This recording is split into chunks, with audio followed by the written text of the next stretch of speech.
नमस्कार दोस्तों, पाठशाला में आप सभी का हार्दिक स्वागत है। दोस्तों, आज हम लोग 70वीं बीपीएससी री एग्ज़ाम का कोर्ट केस जो कल यानी 4 मार्च को उसकी सुनवाई होनी है, उस पर बात करेंगे। दोस्तों, उसमें 3 मुद्दे हैं, प्रशांत शेखर, पप्पू कुमार और नेहा प्रवीण।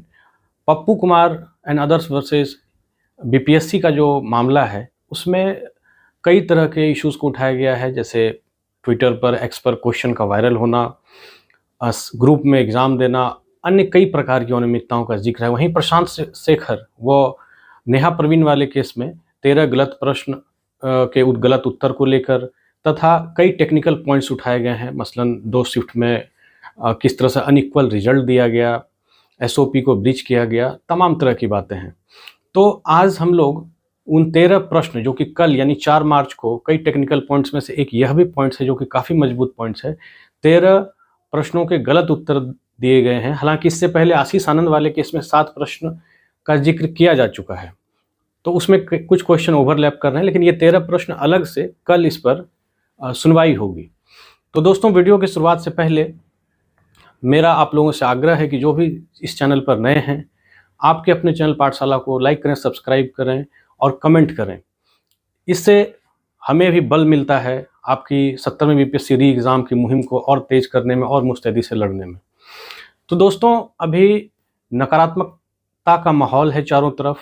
मैं जानता हूँ कई छात्रों के मैसेजेस आ रहे हैं, फ़ोन कॉल्स भी आ रहे हैं कि सब तरफ मायूसी छाई हुई है, सब तरफ मातम छाया हुआ है कि क्या यह री एग्ज़ाम नहीं होगा। और यह उदासी, ये मायूसी हो भी क्यों ना, क्योंकि इतने लंबे समय के आंदोलन, कोर्ट केसेस के प्रयास या अन्य कई माध्यमों के संघर्ष के उपरांत बावजूद 70वीं बीपीएससी के अभ्यर्थियों को न्याय नहीं मिल पाया है। कोई एक सकारात्मक न्यूज़ उनके पक्ष में नहीं आ पाया है।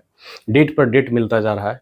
तो दोस्तों, मैं आपसे बता दूं कि अब वो घड़ी आ चुकी है जब 4 मार्च यानी कल सुनवाई होगी और अब की होली आपकी जो है 70वीं बीपीएससी री एग्ज़ाम के कोर्ट के ऑर्डर से मनेगी। अब की होली री एग्ज़ाम की खुशी से आप मनाएंगे। तो जैसा कि मैं अक्सर कुछ पंक्तियों को दोहराता हूँ, अभी भी आपके लिए मैं इन पंक्तियों को दोहराऊंगा जो आप में जोश भरने का कार्य करेगी। रख हौसला, वो मंजर भी आएगा, प्यासे के पास चलकर समंदर भी आएगा।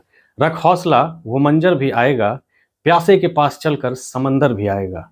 न थक कर बैठ है मंजिल के मुसाफिर, न थक कर बैठ है मंजिल के मुसाफिर, मंजिल भी मिलेगी, मिलने का मज़ा भी आएगा। तो जी हाँ दोस्तों, आप अपने धैर्य, पेशेंस, संयम को बनाए रखें। अब वो घड़ी काफ़ी नज़दीक है जब आपके पक्ष में निर्णय आएगा और आपकी होली आपकी री एग्ज़ाम की खुशी से मनेगी। तो आइए उन 13 विवादित प्रश्न जिस पर कि कल यानी 4 मार्च को कोर्ट में सुनवाई होगी, चर्चा होगी, उस पर एक नज़र डालते हैं। उसकी विस्तृत व्याख्या के जरिए समझते हैं कि किस प्रकार उन प्रश्नों के उत्तर गलत दिए गए हैं। अब यह जो प्रश्न है, सांख्यिकी और कार्यक्रम कार्यान्वयन मंत्रालय के औद्योगिक उत्पादन सूचकांक के आंकड़ों के अनुसार वित्तीय वर्ष 2023 में किन सूचकांकों में महत्वपूर्ण वृद्धि देखी गई। अब मैं आपको बता दूं कि ये जो सूचकांक है, ये मंथली इनकी गणना की जाती है और मंथली बेसिस पे डेटा रिलीज किया जाता है। और फिर जब हर एक क्वार्टर के बाद पूरा फाइनेंशियल ईयर समाप्त होता है, तो उसके बाद एक डेटा एवरेज करके रिलीज किया जाता है कि पूरे साल भर में औसतन जो है किस सूचकांक में कितनी वृद्धि हुई। पूरे 12 महीने का औसत करके एक डेटा दिया जाता है। इस तरह के प्रश्न पूछते हैं जैसे कि जीडीपी क्या रहा 2023-24 फाइनेंशियल ईयर में भारत का। तो इकोनॉमिक सर्वे में 23-24 का एक मंथ का या किसी क्वार्टर का नहीं दिया जाता है, चारों क्वार्टर का एवरेज करके, मंथली वाइज एवरेज करके एक डेटा दिया जाता है कि भैया 7.6%, 6.6%। ये नहीं कि जस्ट जो पिछले क्वार्टर का या पिछले मंथ का, लेटेस्ट मंथ के डेटा को दर्शाया जाता है प्रश्न में। तो जनरलाइज वे में जो इस तरह के प्रश्न पूछे जाते हैं, वो एक्सपेक्टेड रहता है कि पूरे साल भर के डेटा का जो एवरेज है एक डेटा, उसमें आप बताइए किस सूचकांक में क्या महत्वपूर्ण वृद्धि देखी गई। अब यहाँ पे बीपीएससी ने क्या किया देखिए। बीपीएससी इसको उत्तर मानी है, इस वाले को पूंजी वस्तु और बुनियादी ढांचा निर्माण वस्तु। ये दोस्तों, यह जो ऑप्शन है ये मंथली बेसिस पर रिलीज किया जाता है। तो और ये डेटा जो है ये पूरे साल का एवरेज करके एक डेटा रिलीज। हम अक्टूबर या नवंबर के डेटा को देखें तो उसमें जो है कि ये वाला, इसमें वृद्धि ज़्यादा देखी गई थी, लेकिन केवल एक महीने का। तो प्रश्न में ये कहाँ है कि अक्टूबर महीने का, नवंबर महीने का। प्रश्न में यूनिवर्सल डेटा है कि भाई आपको किस सूचकांक में वृद्धि देखी गई। तो आप पूरे साल भर का जो कैलकुलेशन होगा, पूरे साल का एवरेज कैलकुलेशन, उसके आधार पर किस सूचकांक में कितनी वृद्धि हुई वो डेटा देंगे, ना कि किसी एक मंथ का दे देंगे। तो ये पूरे साल भर का जो एवरेज किया जाता है उसके आधार पर ये जो है कि आपको इस सूचकांक में ज़्यादा महत्वपूर्ण वृद्धि देखी गई, ये होना चाहिए।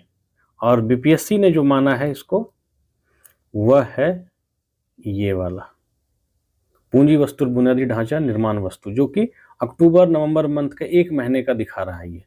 ये बेसलेस बातें हैं। इस पर आप बीपीएससी को ये पता नहीं होगा कि क्वेश्चन बनाते समय कि कोई मुझे पकड़ भी सकता है या कोई इतनी तह में जाएगा। कुछ अजीबोगरीब लोगों से उन्होंने बनाया होगा। तो खैर, इस प्रश्न में हमने देखा कि बीपीएससी ने ये उत्तर माना, जो कि मंथली बेसिस पर डेटा रिलीज किया था और नवंबर दिसंबर के डेटा पर ये था। और सालाना जो डेटा रिलीज किया जाता है एवरेज करके 12 मंथ का, उसके आधार पर ये होना चाहिए उत्तर, ये वाला। तो यहाँ पर बीपीएससी ने गलती की और इस क्वेश्चन को डाला गया है जो प्रशांत शेखर और नेहा परवीन वाला केस है था, निर्बल सेवक, Indian nation, the broken wing, लोक संग्रह। तो दोस्तों इसका उत्तर तो अवश्य है लोक संग्रह, बिल्कुल सही है और बीपीएससी ने भी यही माना है। तब आप कहेंगे कि इसमें फिर गलती क्या है। तो इसमें गलती यह है कि किसानों द्वारा विपत्तियों का सामना करने के लिए सजानंद सरस्वती की जो ये समाचार पत्र नहीं है, यह मैगजीन है दोस्तों, मैगजीन। अब कुछ भाई हमारे कहेंगे कि अरे इतना क्या है, आप समझ लीजिए मैगजीन है, हो गया ना। तो भाई बीपीएससी जब इतना बाल का खाल निकाल रही है तो टेक्निकल स्तर पर हम इसमें क्यों नहीं जाएंगे। जब हम केस करेंगे हम तो पूरा बाल का खाल निकालेंगे। तो आप समाचार पत्र कैसे दिए, ये समाचार पत्र था, ये गलत है। तो ये इस आधार पर भी हम लोग फाइट कर रहे हैं और 4 मार्च को जो केस है उसमें ये भी प्रश्न है। अब हम लोग नेक्स्ट प्रश्न की तरफ आएंगे। ये भारत के निम्नलिखित राज्यों में से किसमें कोयले का प्रमुख भंडार है। अब देखिए इसमें क्या किया है बीपीएससी ने, इसमें ये नहीं दिया गया है कि भारत के निम्नलिखित राज्यों में से किसमें कोयले का प्रमुख भंडार है। साफ दिख रहा है कि जो ऑप्शंस दिए गए हैं उसमें से किसमें प्रमुख का क्या मतलब होता है कि ज़्यादा मात्रा में वहाँ पर कोयला होता है। इसका जो इंग्लिश भी आप देखेंगे, in which of the given states, among which of the given states the which state having most coal reserves। तो इसमें जो है आपको झारखंड में, इन दिए गए स्टेटों में से झारखंड में सबसे ज़्यादा कोयले का उत्पादन होता है। तो प्रश्न भी ये, भारत के निम्नलिखित राज्यों में से किस में, गौर करिए, भारत के निम्नलिखित राज्यों में से किस में, तो इन राज्यों में से किस में कोयले का प्रमुख भंडार है। तो भैया इन सब में से इसमें, और इंग्लिश में भी यही है। अब कोई भाई ये नहीं कह सकते हैं मैं इसमें इंग्लिश वाला नहीं ऐड किया हूँ, आप लोग देख लीजिए प्रश्न पत्र सबके पास है। among which of the given state, which state having most quantity of coal reserves और like this, इस टाइप से क्वेश्चन पूछा गया है। तो भाई उसका क्या मतलब होता है, among the given options, among the given states, मैंने इन स्टेट में से, तो झारखंड होना चाहिए। अब ये भाई साहब क्या किए हैं बीपीएससी वाले, उपयुक्त में सभी, इसको मार के निकल गए। ये है बीपीएससी का आंसर और ये हम लोग क्लेम कर रहे हैं स्टूडेंट्स। तो अब इस तरह की जो गलतियां हैं ये बीपीएससी के द्वारा की गई हैं और आप देख सकते हैं इसमें कोई हाथ कंगन को आरसी किया, पढ़े लिखे को फारसी किया। आप देख लीजिए ना क्वेश्चन क्या लिखा हुआ है, इसमें सबसे ज़्यादा समझिए इसको। अब हम लोग नेक्स्ट क्वेश्चन की तरफ मूव करते हैं। हमारा नेक्स्ट क्वेश्चन है, अंग्रेजों ने राजधानी को दिल्ली कब स्थानांतरित किया। दोस्तों ये भी बहुत ही महत्वपूर्ण प्रश्न है।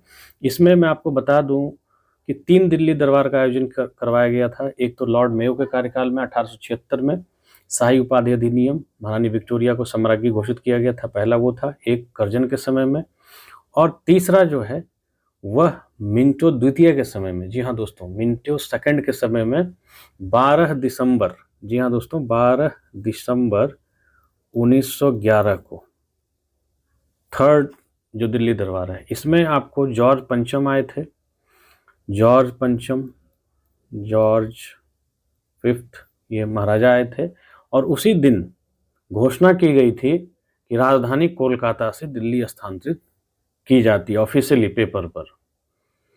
तो 12 दिसंबर 1911 को ये हुआ, तो आंसर कायदे से होना चाहिए 12 दिसंबर 1911, और छात्र ने इस पर क्लेम किया है। और लेकिन आयोग क्या मानी है? 12। ये आयोग का मानना है, ये वाला। अब मैं आपको बताता हूं कि आयोग ने 1912 को क्यों माना है। क्यों? 12 दिसंबर 1911 को दिल्ली दरबार में घोषणा हो गई, उसके बाद 1 जनवरी 1912 को फिर से जो है कि बहुत बड़ा जुलूस निकाला गया। एक कहते हैं ना औपचारिक रूप से, भाई सब काम हो गया लेकिन एक दिखाना है हमको, तो औपचारिक रूप से 1912 को एक जुलूस निकाला गया, सभा निकाला गया, और बड़े तादाद में उस पर और भी इतिहास है, उस पर हमला भी हुआ था। मिंटो थे, जॉर्ज पंचम थे, सभी गाड़ियों पर सवार थे, और एक दिखाया गया कि भाई दिल्ली राजधानी स्थानांतरित हो गई। तो ये जो है प्रतीकात्मक था और एक तरह का समारोह था। ऑफिशियली इस डेट को हुआ था और सभी जगह लिखा हुआ, आप देख सकते हैं फैक्ट्स। अब है तीसरा प्रश्न, निम्नलिखित में कौन भारत सरकार अधिनियम 1935 की विशेषताओं में नहीं है? तो दोस्तों इसमें जो है स्वाभाविक सी बात है, ये तो नहीं रहेगा, क्योंकि 1935 के अधिनियम का मूल्यांकन, तो ये कैसे होगा? उसी की विशेषताओं में से नहीं है, तो ये तो नहीं होगा, क्योंकि मूल्यांकन तो बाद में करेंगे ना, 10 साल बाद या बाद में जब कानून को ये करेंगे तो मूल्यांकन करेंगे, उसी में से कैसे मूल्यांकन करेंगे? तो ये आयोग का सही है, लेकिन अब आयोग फंसी कहाँ पर? दोस्तों मैं आपको बता दूं कि ये जो गवर्नर जनरल वाला है, गवर्नर जनरल के कार्यकारिणी परिषद का पुनर्गठन, ये ऑप्शन, इसका भी जिक्र नहीं है 1935 अधिनियम की विशेषताओं में, ये भी नहीं है। तो आपका ये नहीं है, बहुत बढ़िया, आप सही बनाए क्वेश्चन। अब ये क्यों दे दिए और ये दिए, तो एक से अधिक क्यों नहीं दिए? ठीक है, तो आयोग इसमें ये दिया है, तो इस पे भी क्लेम है। नेक्स्ट क्वेश्चन की तरफ मूव करते हैं। शिशुनाग वंश के बाद मगध वंश पर किस वंश ने शासन किया? दोस्तों इसमें आयोग ने यह नहीं कहा कि जस्ट बात किसने दिया है, और अगर आप ऑप्शन में एक से अधिक जो है कि ऑप्शन देते हैं, तो एक से अधिक अगर आप देते हैं तो उसका सीधा मतलब यही होता है कि किन किन वंश ने शासन किया। आपने यह नहीं लिखाया कि इमीडिएट इसके बाद किसने आया था। ये भी प्रश्न जो है आयोग इसमें शीघ्र विकास को प्रोत्साहित करने के लिए किया जाता है। तो दोस्तों ये बहुत ही बच्चे वाला प्रश्न है, एनसीईआरटी सभी जगह लिखा हुआ है। एनपीके का उपयोग किया जाता है लार्जर पैमाने पर। इसमें ये फास्फोरस, नाइट्रोजन, पोटेशियम, इन तीनों का उपयोग अर्ली ग्रोथ में होता है। अब आयोग ने कहा, बीपीएससी ने कहा ये वाला फास्फोरस केवल, तो फास्फोरस का क्या है? फास्फोरस जड़ के ग्रोथ में आवश्यक है। तो भाई आपने स्पेसिफाई क्वेश्चन में कहा किया कि जड़ का अर्ली ग्रोथ, तो अर्ली ग्रोथ में एनपीके तीनों चाहिए। तो अर्ली ग्रोथ। ब्रिटिश शासन के दौरान नया प्रांत बिहार कब अस्तित्व में आया था? दोस्तों पिछले वीडियो में मैंने जो 7 क्वेश्चन का जिक्र किया था आशीष आनंद वाले केस में, उसमें एक ही मैं इस क्वेश्चन को डाल दिया था, जबकि उन्होंने इस क्वेश्चन को, जो अभी दिख रहा है आपको स्क्रीन पर, इस क्वेश्चन को नहीं क्लेम किया है। शिफ्टिंग ऑफ कैपिटल जो मैं पहले डिस्कस कर चुका हूँ वो है। और यहाँ पर बात क्या है कि दोनों केसेस में कुछ क्वेश्चन ओवरलैप कर रहे हैं, मतलब 7 क्वेश्चन है तो उसमें से इसमें भी आपको 3-4 क्वेश्चन वो मिलेगा और इसका भी 3-4 वहाँ मिलेगा, तो ये देखने को सिमिलरिटी मिलेगी। तो चलिए इस पे बात करते हैं। इस पे हम लोग पहले भी बात कर चुके हैं। ब्रिटिश शासन के दौरान नया प्रांत बिहार कब अस्तित्व में आया? और आयोग जो है कि यहाँ पर अप्रैल 1912 मान रही है, इसको मान रही है आंसर वो, तो ये गलत होगा, इस पर भी मार्च होना चाहिए। तो खैर हम लोगों ने देखा कि कितने सारे प्रश्न में त्रुटियां हैं, कितने सारे प्रश्न में गलतियां हैं, और एक बात तो तय है कि आयोग ने बहुत ज़्यादा गलतियां की हैं। दोस्तों इसमें पूरे 13 प्रश्न नहीं होंगे, क्योंकि 7 प्रश्न अभिजीत आनंद वाले में से हैं, तो कई ओवरलैप कर रहे हैं। तो आप समझ जाएं कि कुछ कॉमन क्वेश्चंस हैं, कुछ क्वेश्चन नहीं हैं। तो कुल मिलाकर मुझे ऐसा लगता है कि कम से कम 9 to 10 ऐसे क्वेश्चंस हैं कि जिन पर आयोग, बीपीएससी कुछ नहीं कर सकती है, कुछ नहीं। जी हाँ दोस्तों, कुछ नहीं। वो पूरी तरह से उनके पास तर्क नहीं रहेगा, स्पीचलेस। क्योंकि 9 से 10 क्वेश्चन में उनको, और ये इतना ज़्यादा तादाद है क्वेश्चंस का, अगर 2-4 रहे, 2-3 रहे तो कुछ एक्स्ट्रा रिजल्ट, इसमें इनको कम से कम तो 15-20 हज़ार से ज़्यादा लोगों को और लेना पड़ेगा। तो ये हम लोगों ने चर्चा की कि कितने प्रश्न गलत हैं और किस तरह से प्रश्न गलत हैं। कुछ के साक्ष्य मैं रख रहा हूँ और कईयों के साक्ष्य आप देख सकते हैं, चूँकि NCERT पर उपलब्ध है। अब सारे साक्ष्य कोर्ट में पेश किए जा रहे हैं और जल्द ही हमारी जीत होगी। 4 मार्च को इन सभी प्रश्नों को जो है कि रखा जा रहा है आपके लिए। और BPSC घिरते हुए नज़र आ रही है। BPSC बिल्कुल भी बच नहीं सकती है, BPSC का बचना बहुत ही मुश्किल है। तो आप लोग इसी तरह से अपना प्यार देते रहें, चैनल को सब्सक्राइब, लाइक और कमेंट करते रहें। ज़्यादा से ज़्यादा संख्या में आप चैनल को सब्सक्राइब करें। जो भी नए व्यूअर्स हैं, आपका सब्सक्राइब मेरे उत्साह, मेरे संघर्ष, मेरी लड़ाई को और भी बढ़ा देता है। और 70वीं BPSC री एग्ज़ाम का जो संघर्ष है, वो जो लड़ाई है, उसे हम दूने उत्साह से जीते हैं और योद्धा की तरह लड़ते हैं और आपके लिए री एग्ज़ाम सुनिश्चित करने को लेकर दिन रात लगे रहते हैं। तो आप लोग धैर्य रखें, जल्द ही री एग्ज़ाम आपके पक्ष में आएगा। होली आप गुलाल से नहीं, रंग से नहीं, री एग्ज़ाम की खुशी से खेलेंगे। री एग्ज़ाम की खुशी से आपकी होली मनेगी। मैं आपको इतना इंश्योर करता हूँ